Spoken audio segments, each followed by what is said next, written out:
Welcome to the Relationship Recovery Podcast, hosted by Jessica Knight, a certified life coach who specializes in narcissistic and emotional abuse. This podcast is intended to help you identify manipulative and abusive behavior, set boundaries with yourself and others, and heal the relationship with yourself so you can learn to love in a healthy way. Hello, and thank you for being here. Today, I speak with Trey. Trey is a survivor of narcissism and is absolutely hilarious on Instagram and TikTok, showing what it's like to be in a relationship with a narcissist. And although his content is definitely meant to bring awareness to a lot of the intricacies of being in a narcissistic abusive relationship, he brings a light and welcoming aura to a lot of his work. I really enjoy talking to Trey. We have so many similarities in our stories, and I just appreciate the way that he candidly talks about how he views the world and how he views healing from a narcissistic relationship. And in this episode, he talks a lot about how he saw his own mind and had to make peace with it. This episode is about rumination. It is very important to understand that our brain is going to go on and on and on and on, and working with somebody like Troy or somebody like me, it can help calm down that cycle so you actually can begin to think for yourself, something that a lot of us don't feel like we can do in a narcissistic relationship or when healing from one. This is a jam-packed episode. I really hope you enjoy it. And as always, you can find me on Instagram at Emotional Abuse Coach, my website, emotionalabusecoach.com. And you can always email me, jessica@jessicaknightcoaching.com. Thank you.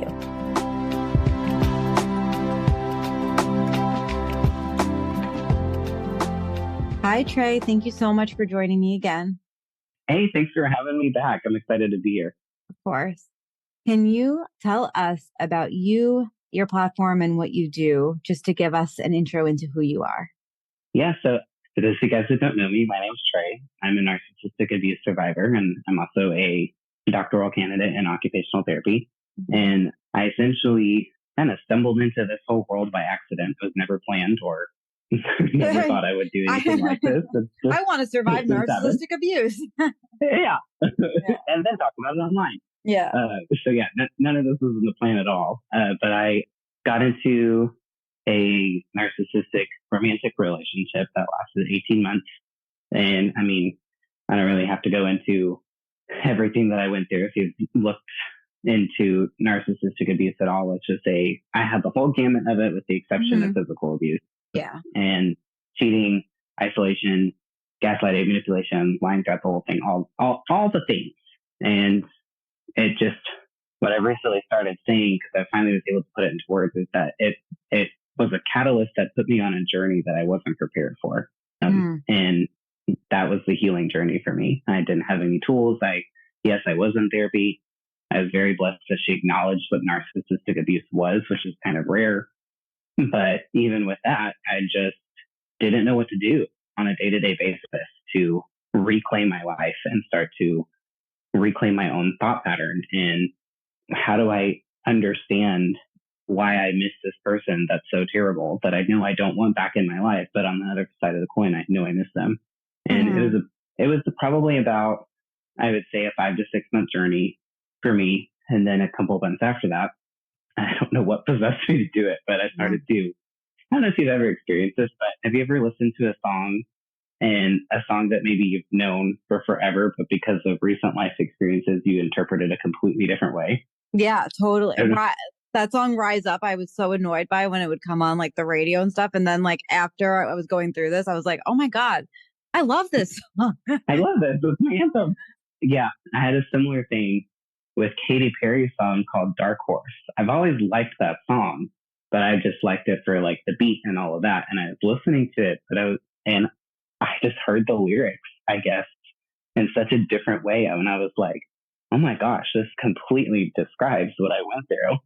And so it started off where I was like lip syncing to songs on TikTok, kind of how TikTok used to be 2 or 3 years ago. And then one day I just posted this skit that was kind of inspired by the movie Inside Out, where it was like all the different things going on in the mind of a narcissist, and it kind of blew up and never stopped from there. So I've been coaching for about a year and a half now, and I've got courses, I have a course out, I've got a couple books out, I have a coaching community, and it's just turned into this huge passion that aligns completely with what I'm going to grad school for. And now here we are. Yeah. And, you went over a lot of your story and the ins and outs of what you went through on the last podcast that we did that I'll link in the show notes here. So if anybody's curious about Trey's background, that's definitely a great episode to listen to. And so today I wanted to talk about how we can begin to break those thought patterns, because as you said, you didn't necessarily choose to be here, but you found yourself here. And then you were like, okay, well now how do I get out of it? And why can't I stop thinking and longing for somebody that was treating me so terrible? Which I think a lot of us say without knowing that we're trauma bonded, without knowing what's actually happening, and without really being able to make sense of it. Because I know in my experience, people would be like, why can't you just stop? And I'd be like, I can't. I can't. Did you have a similar experience? Well, I'm sure you did, but can you tell me a little bit about your experience when you were healing from, like you said, that 5 to 6 month period of having to work through all of this? It must have been excruciating, but do you remember how you thought about your own thought patterns?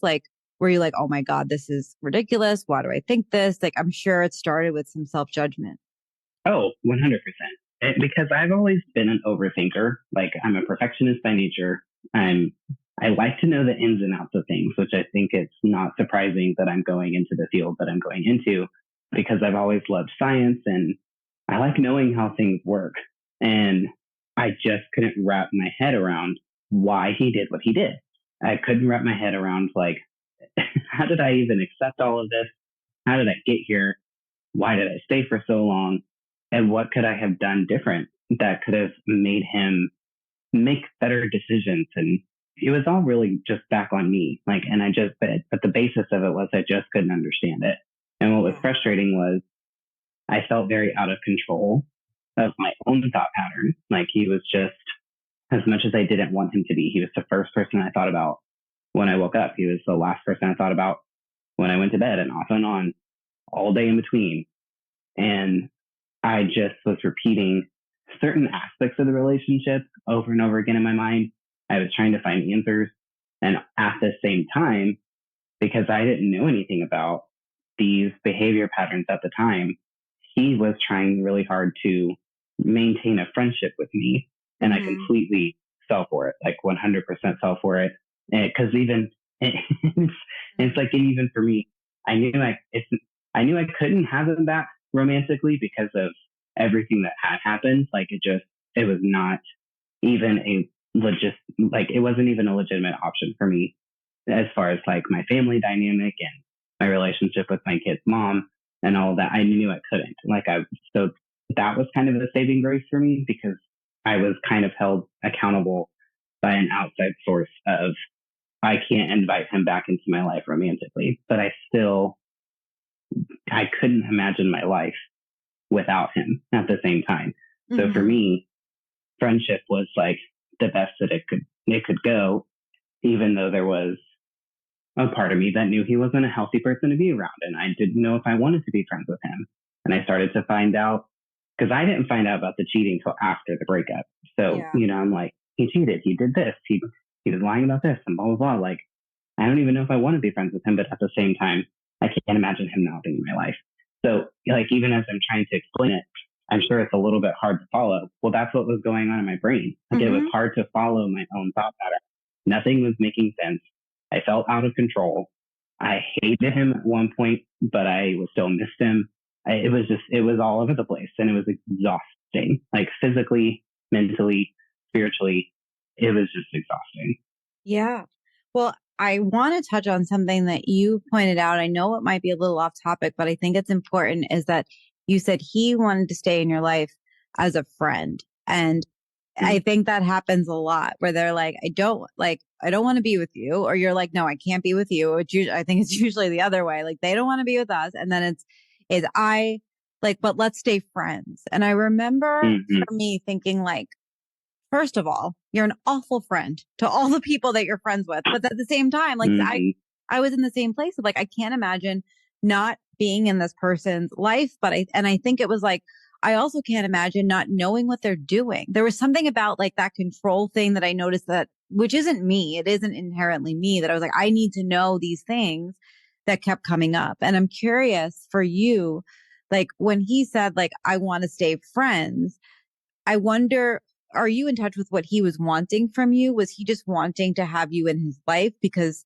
he wasn't a good person in your life? So what do you think was his motive there? I think there was a couple of motives. Number one, I think he was very good at playing the victim in every situation. So like anything, whether it was work related, whether it came to his mom, whether it came to his friends, his exes, he was always the victim. Mm-hmm. Everybody's always screwed him over. Everybody's always done this and always done that. Which that, by the way, is a huge red flag. Like, I'm not saying that people don't run into crappy people in their life, but when they are the victim in literally every single story and they can't say like, I know I didn't do this well, or whatever, then there's only one common denominator there. So that was a huge red flag that I sort of missed, but mostly overlooked.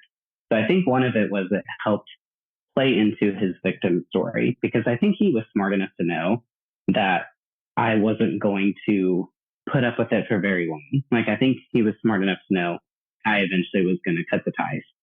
But if he could set the stage of, he tried to be friends with me and I cut off the friendship, then he still remains the victim, because he can be like, well, see, like he could show all the receipts. Like, see, I texted him, like, I told him he's the best friend that I ever had. And, this, and I made all this effort and he still just blocked me. Like, you see, like he was the problem. So I think that was a big motive. Yeah. But I think there was another motive as well and this started to be revealed the longer that I was in contact with him, and he was competing with me.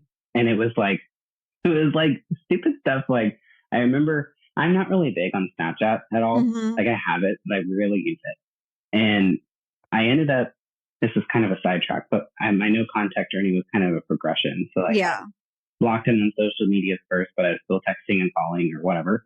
And so at one point I had him blocked on every social media with the exception of Snapchat. And it was kind of the same thing for you. Like, it was like a way to still keep tabs in partially for safety and partially because it was also, like you said, like, for some reason, if I could know what was going on with him, maybe it could explain what happened. And it, logically, I know that doesn't make sense, but that's what was going on in my head. Like, if I could figure out what's going on with him and what he's doing now, who's he hanging out with, and blah, blah, blah, then maybe it can kind of help give you some answers on anything. It never did, but that was the motive for me. So, but I started to notice, like, if I posted something on Snapchat on my story, then all of a sudden he would post something on his story. And then, like, I had lost some weight after the breakup. So it was very uncharacteristic of me, but I would, I was trying to, like, I don't know, I guess, like, put myself out there and just like explore and try to find this new sense of confidence. So I would like post a shirtless picture of me, and then all of a sudden he would go and have this photo shoot done and there's shirtless pictures of him. Mm-hmm. And if I'm on a date, all of a sudden he's texting me about this date that he went on. So it was like everything was just like tit for tat. I couldn't be doing better than he was doing post breakup. And I even tested this one day because I noticed he hadn't posted anything on his Snapchat story in like 3 days or something. And so I was like, okay, let me just try this. So I posted a selfie on my Snapchat story. No lie. Within 30 minutes, he posted a selfie on his. Mm-hmm. So I'm like, this dude, like, he's watching and he's competing. So I think there was a big motive of that too, because one of the things that he would say in the relationship to kind of lay this future guilt over me if I ever left was that essentially, like, his life would be terrible if I ever left him. Like, if he ever leave me, like, I'll never be the same and my life will just like fall apart, or I won't take care of myself, or I want this or I want that. So I think he wanted to also prove himself wrong of like, no, I'm doing just fine. In fact, I'm thriving without you. So I think there was a big motive for that too. Well, and I think that there's also like that also creates so many more thoughts for you too around like now not only are you like still stuck on this person, you're trauma bonded. So you're like, this person is awful for me, but I still want to talk to him and I think about him all the time. And you're like figuring these things out, which I think just it like almost like starts the rumination process or like doubles up on it in some way, because now you're picking up on the pattern, you're annoyed by the pattern, but you also can't figure it out. Because especially if you're trying not to contact, you're not going to ask those things, but it's like, wait, what is this person doing? Yeah. I think in my world, I ended up getting to this point of like that I realized how ridiculous they were and I wasn't going to figure them out, but that took months. Mm-hmm. Yeah. Yeah. Because there's a big difference between understanding something and accepting something. And it's hard to reach acceptance when we're stuck trying to understand when it comes to narcissistic relationships, because we're never fully going to understand it. And just like you said, when you do start to figure things out, like, yes, you may answer one question, but that answer leads you to 6 more questions. So it's like, it's this never ending cycle that at some point I just had to be like, I can't understand it. I'm exhausted from trying to understand it. I don't want to. Yeah. I don't even want to. I don't want to. Exactly. Mm-hmm. And so that really does bring us into rumination. And I was on your website this week and I saw that you called rumination an emotional prison. And I thought that that was such a good description of what it feels like, especially when we are so stuck in it. And you just gave us a really great example of what it looks like when you're ruminating. Like you said, like all of these thoughts just sort of coming in at once, and then they lead to these other thoughts and they're all happening at one time. And so was there a point that you realized that you were stuck in rumination, that was like almost like problem number 1, I can't stop ruminating? Or was there another pattern that you realized was happening for you first when you started to identify something was happening? I never even had the word rumination at the time, because again, like I wasn't on any of the platforms at the time. It wasn't as much of a buzzword as it is now. Now it's almost like getting oversaturated, where it's like everybody's talking about it, whether they know about it or not. But even at the time, like nobody was really talking about it, with the exception of a few creators, but I wasn't even in that realm. So what was a light bulb moment for me was I don't even remember what I was looking up, but I was looking up something. At this point, I did have at least the term narcissistic relationship attached to it. I still didn't necessarily have narcissistic abuse, but I knew that he was narcissistic.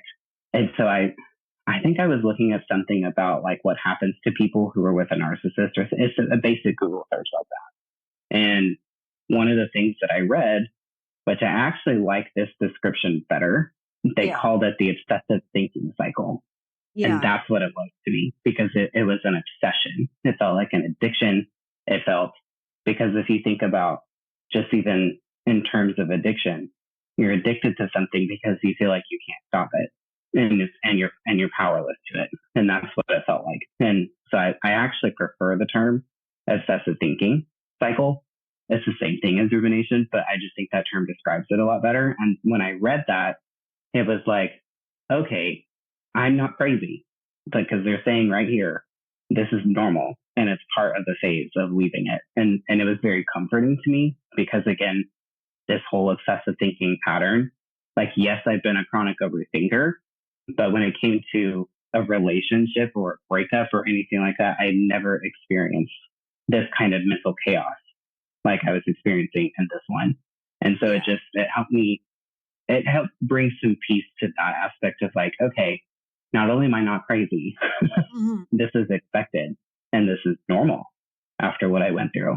And so then, of course, the next question was, okay, now what do I do about it? And again, I was figuring a lot of this out on my own. Was I was just finding ways to try to take control back of my thoughts, like through just whether it was affirmations or whether it was prayer or whether it was just doing things that I enjoyed. I was like, I'm just going to try anything and just see what works, see what makes me feel better, see what makes me not think about this quite so much. And it was really just the whole element of trial and error for sure.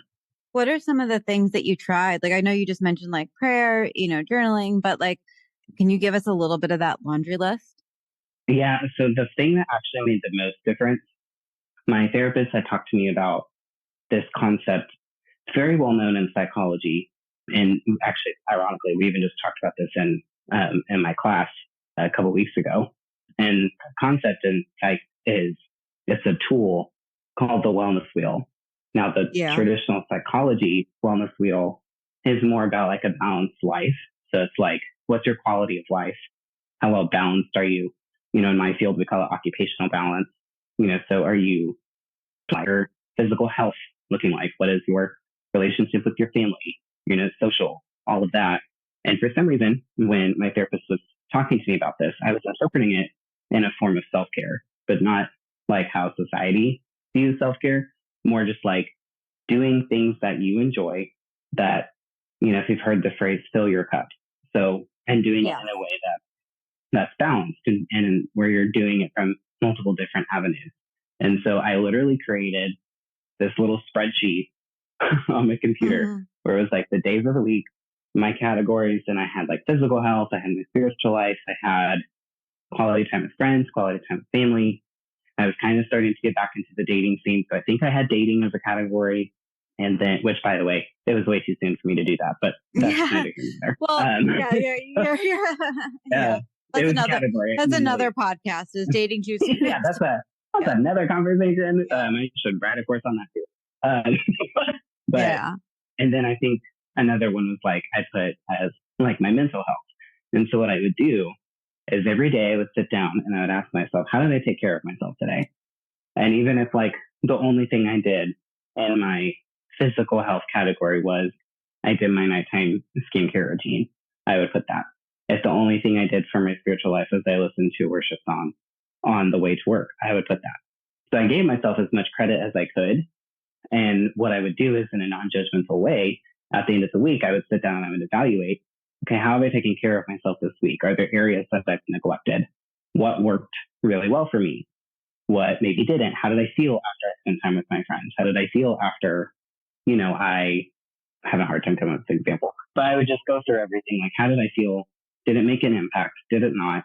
And so it helped me shift my focus. And I had to make this deal with myself where I had to do all of that before I did anything else.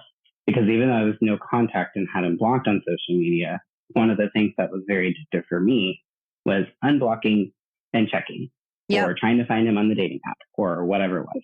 And or typing into Google, view the person's story and then putting in their name. Yeah, exactly. So I tried to approach it in a way of, I didn't feel like I could stop it necessarily.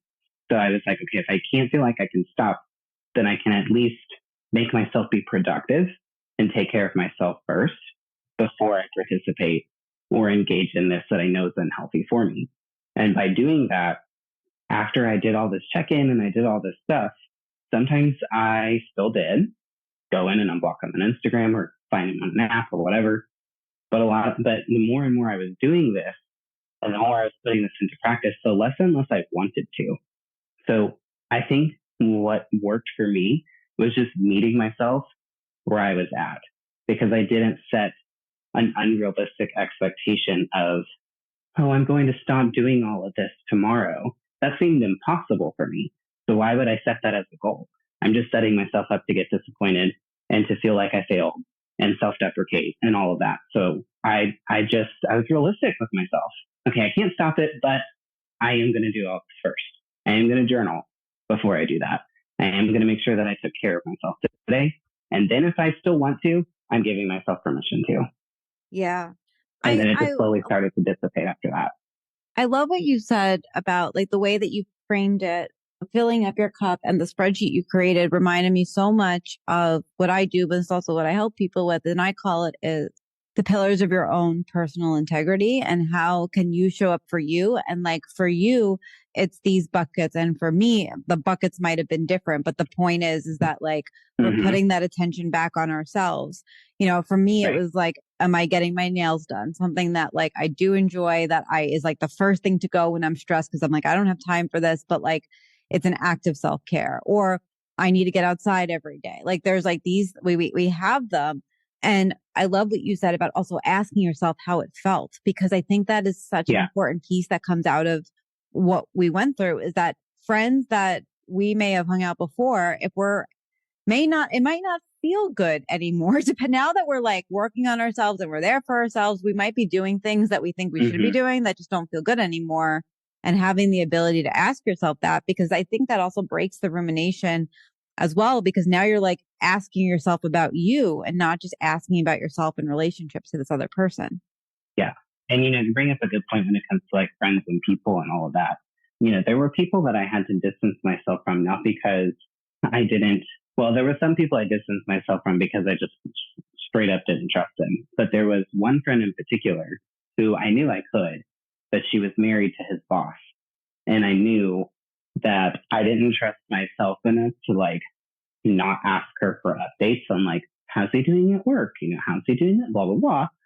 And I didn't trust myself to not do that. And the other thing that I didn't trust was that, he wouldn't come up casually in conversation, just because that was how our friendship was founded on. And so I had to distance myself from her as much as I didn't want to, but I knew it was a good thing for me. And I knew that if our friendship was what I thought that it was, that I knew that when I was ready, that it would rekindle, and it did. And, I told her at one point, I was just like, I'm really sorry. Like, I'm sorry I distanced myself from you. Like, this is what was going on with me at the time. And if I could go back and redo it, I would say all this to her up front. That was the mistake that I made. But, I just told her this is what was going on. This is why, blah, blah, blah. And she was so gracious about it. So, sometimes like that distance that you have, it doesn't always have to be permanent. It may just be temporary. Just I would learn from my mistakes, and especially those that you hope that can come back. Just tell them up front, so that way they know it's not anything personal. They may not like it still, but if they support you and they support your healing, then they're going to be okay with it, and they'll come back around and when it's time. So that was definitely something that I had to do also. Yeah. And again, that's also a way to really show up for yourself and what you need. Like that bucket that when we're in a relationship or in a narcissistic relationship starts to be filling their bucket all the time. We have to really learn and lean into how to fill up ours. Oh yeah. Yeah. Because we haven't been allowed to for a long time. Yeah.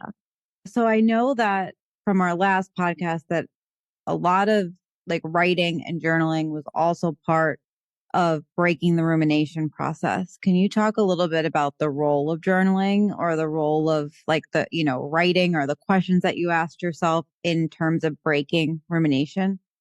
Yeah. So I get asked about journaling a lot because everybody always says like, Trey, I don't know what to write about. And I'm like, well, I didn't either. Like half the time I didn't. Yeah. I had no system when it came to journaling. What I looked at journaling as was a way for me to dump all of the mental chatter that was going on in my head onto a piece of paper. It was like symbolic that I was dumping it out of my head and putting it on a piece of paper so that way I could close the book. And that's how I viewed it. So there was no questions there were really no questions I asked myself. I didn't have a prompted journal. I had an old-fashioned composition book that I still use to this day. And I was doing it every single day. Yeah. Sometimes I was doing it multiple times a day. And I did that for 6 weeks straight. I still do it now. It's more of an as needed thing. But again, I learned this because of my wellness soul practice. I noticed that when I journaled versus when I didn't journal, I slept better those nights because I got it all out of my head.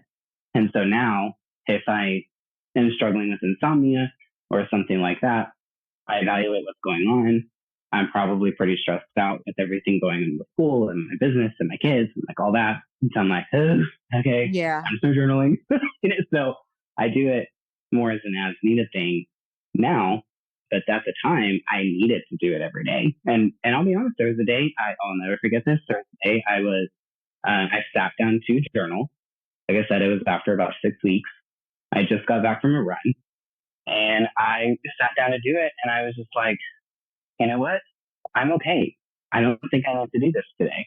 And I even texted my best friend. I was like, I had the thought, is this bad? Like, did I still do it? And she's like, no, that she's like, well, just try it and just see. She's like, that might be a sign that you're growing and you're healing. And so I was like, okay, we'll just roll it. And I literally just had a day where I was like, I think I'm okay. I don't think I need to do this. Like, I think I'm good. And I don't remember how many more days it was before I needed to again, but then I would just do it when I needed it. But there really wasn't any system. It was just, I wrote down what was in my head. What was I thinking? What was I feeling? no judgment attached to it.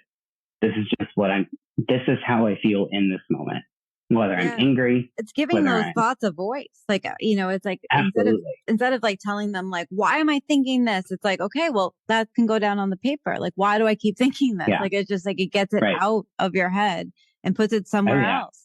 yeah, absolutely. And I think it kind of helped too, because when I would go back and look at it, I remember at one point I read some old entries and stuff during the 6 weeks, and I remember getting almost angry because I was like, he has had such a hold on you, and he's not worth that. Like, it was just very eye opening to just see it on a piece of paper, how much he was consuming my thoughts. And at this point in time, I had been seeing more manipulation from him. All of his stuff continued even through our quote unquote friendship. I was just seeing it now. And so I'm like, look at this. Like, look at how he's still lying to you. Look at how he's manipulating situations. Look at how he's competing with you. Like, y'all are in freaking high school, and it's just like, he's not worth all this crap. Like, he was never on your level to begin with. And you're allowing him to have this kind of hold on time. Like, and it almost was like this kind of like sassy mindset that I have where it's just like, no, honey, he's not on your level. It's time to stop. So in a way it was like, it was good for me to be kind of my own pep talk, because I could go into like, I'm not giving him this much power anymore. Yeah.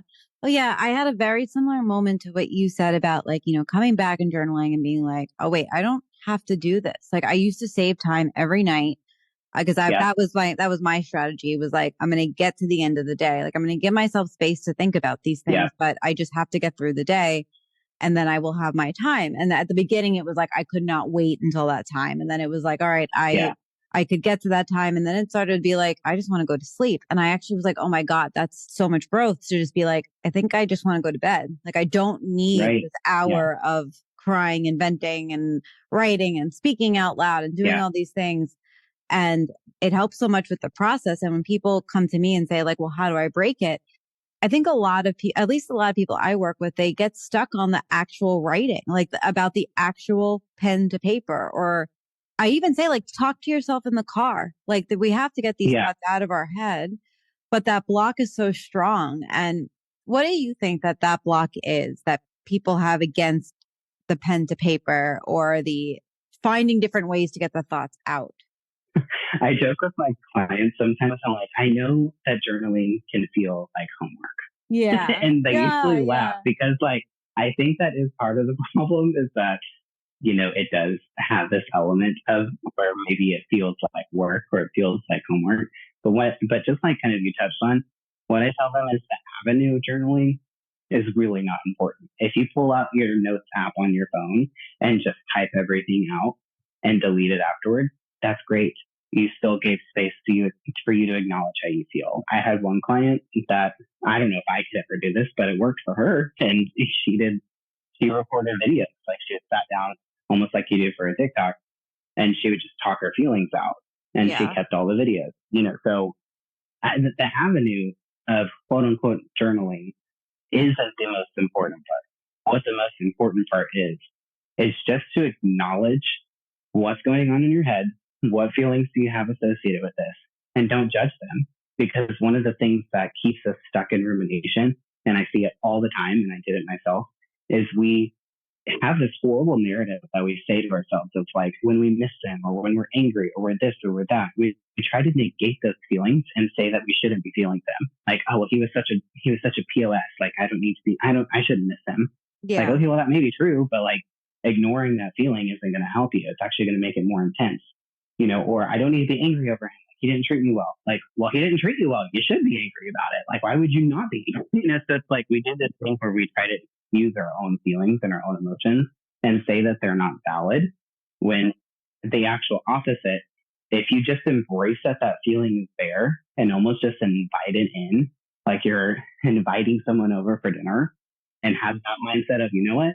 I don't understand why I feel this, but I'm just going to embrace that it's here. I promise you actually process it faster. It's kind of the same concept of like, and you have a kiddo, what I'm about to say. My 4-year-old, love him to pieces. Yeah. That boy's also incredibly stubborn. And every time I say, hey bud, like maybe not do that. 30 seconds later, he's doing the exact thing I tell him not to do. Right. Because it's like in his head now, and it comes more intense, and the urge it's stronger. Well, we're not any different as adults when we tell ourselves, like, I'm not going to feel this. Our brain is like, no, but it's here and it needs to be processed. So I'm going to keep bothering you about it until we do something about it. Yeah. And I have so many people that are like, oh, well, I don't want to give them more of my time. It's like, well, you're giving them your time anyway. And also you're giving it to them. You're giving it to yourself. You're giving it back to yourself. This is your way of getting time back for yourself. And I think that a lot of us get so stuck in that mindset of like, well, I don't want to give them more energy. It's like, well, they're getting it anyway, right? If we can think about it that way, or we can think about it like it's coming back to us.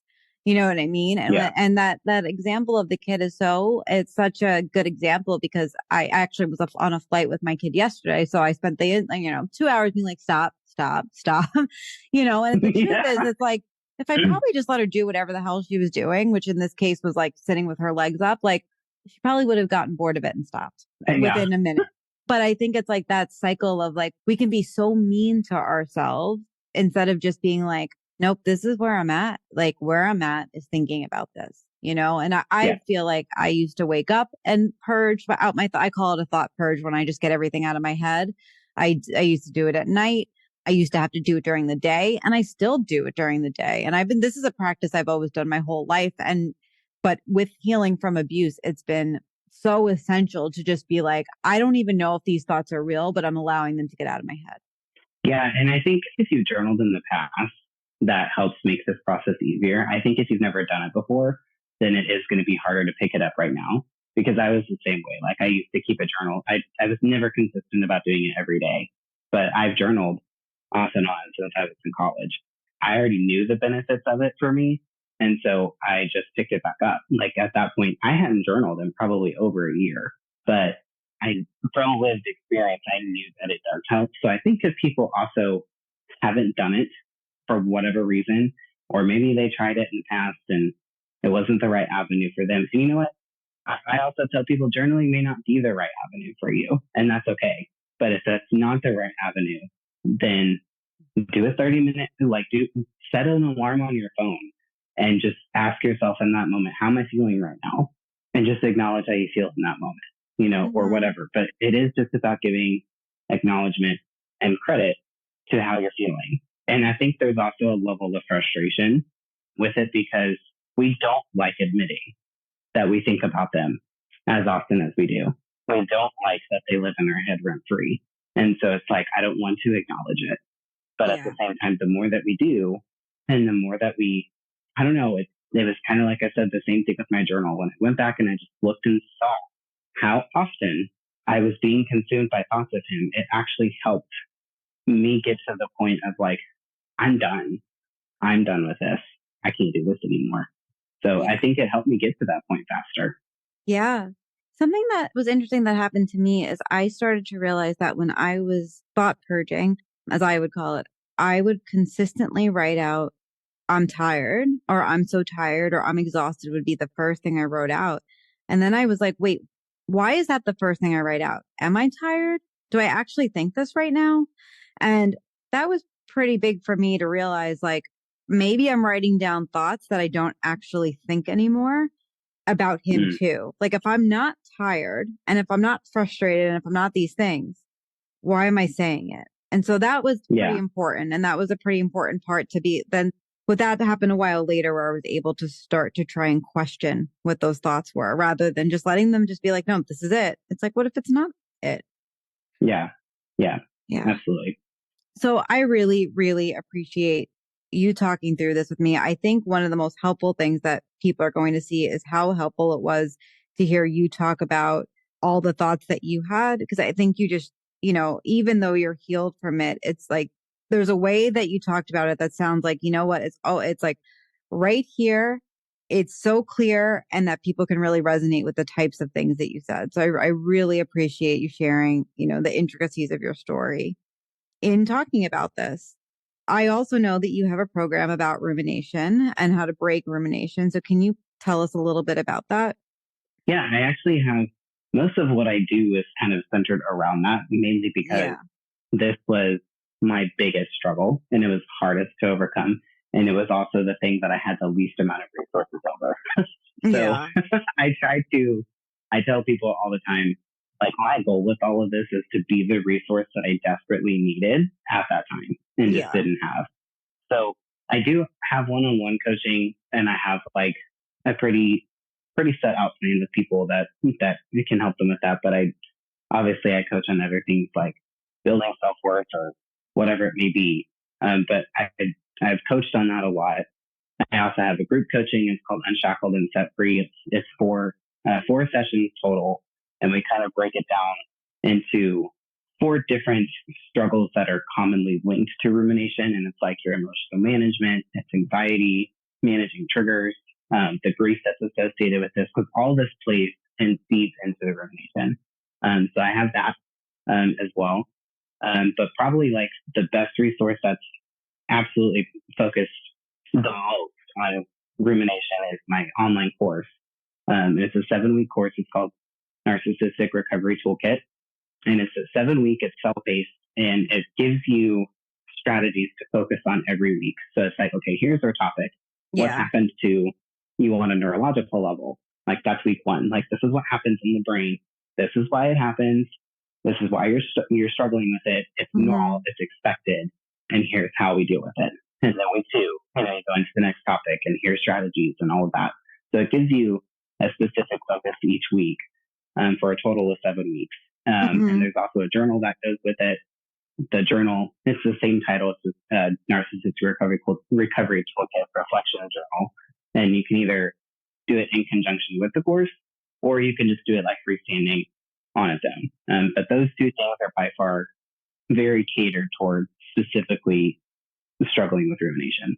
Yeah. Awesome. Thank you so much for sharing those. And I resonate with that so much because I definitely create resources or think about this in terms of what I could not find when I needed it. So I think that's why these podcasts with you go so smoothly, is because we're coming from the same place of just like really wanting to be that resource. And I know that this specific podcast is going to help a lot of people. Well, thank you. I appreciate it. Yeah. Well, just tell us how to find you, and I will put all your links in the show notes as well, so people don't have to rush to write it down. But where can we find you online? So I am on TikTok, YouTube, Facebook, Instagram, and now Threads, which is like the newest one that's out. My handle on TikTok, which is my main platform, is _Trey. That's pretty much what it is. Everywhere with the exception of Instagram, it has a 1 at the end of it. So _Trey 1. I will just go ahead and tell you too, be aware, because now apparently I'm cool enough to have impersonator accounts. So I only have 1 account on each platform. Oh. So just be aware. Yeah, that's a new level. That's a new level. Apparently I'm the cool kid now, and I've got, impersonator accounts. So that's amazing. Not that. Just be aware. Be aware of that. There's nothing. Usually they put like something in the front of it, like another period or underscore or something. Yeah. So if it doesn't start with the letter I, it's not me. Oh, I love that. But that's where. Yeah. Oh, that's where I'm at. My favorite was when Lee Hammock, Mental Healness, had an impersonator account, and he kept posting about it, and then he posted like another one, like, I don't send good vibes. I don't all the things they say, like, I'm not sending positive healing. I don't have good vibes. Like it was just, I can't. It is. Help you spiritually. So it's the same with me. Like, I'm not going to do zodiac readings for you. I'm not going to message you asking for money. Like, none of that's going to happen. So and like on a serious side of it though, I have noticed that these hackers really are coming after like narcissistic abuse survivors creators, because they know our population is vulnerable. Yeah. So just be aware, and this isn't just with me or Lee Hammock or you or anything like that. Just be very cautious if you have creators that reach out to you, totally. For whatever. Like, we'll respond to DMs, but I'm not going through my followers and messaging them. Oh, 100%. Trying to quote unquote sell myself. So just be very aware of it. It's not just us. Like, I know Dr. Karen McAvoy's had some. Lisa Bunny's got a couple. Like, there's a lot of us. Catherine Kleiss, she's got a couple. So there's a lot of us that have impersonator accounts. So please just be very cautious. Yeah. And to everybody listening. Definitely. And all the names you just mentioned, they would not reach out to you being like, do you need help? Reach out to them. I'm friends with all of them. Like, that they would not be messaging yeah, they would be messaging out for support. Exactly. Not to promote their zodiac reading business. Exactly. Yeah, they don't have time for that anyway. Yeah, we don't. Yeah. Well, again, thank you so much. I'm sure you'll be back soon, but I really appreciate you being here and talking through this with me. Of course. Thank you for the honor of asking me to come back. And it's a pleasure to be here as always.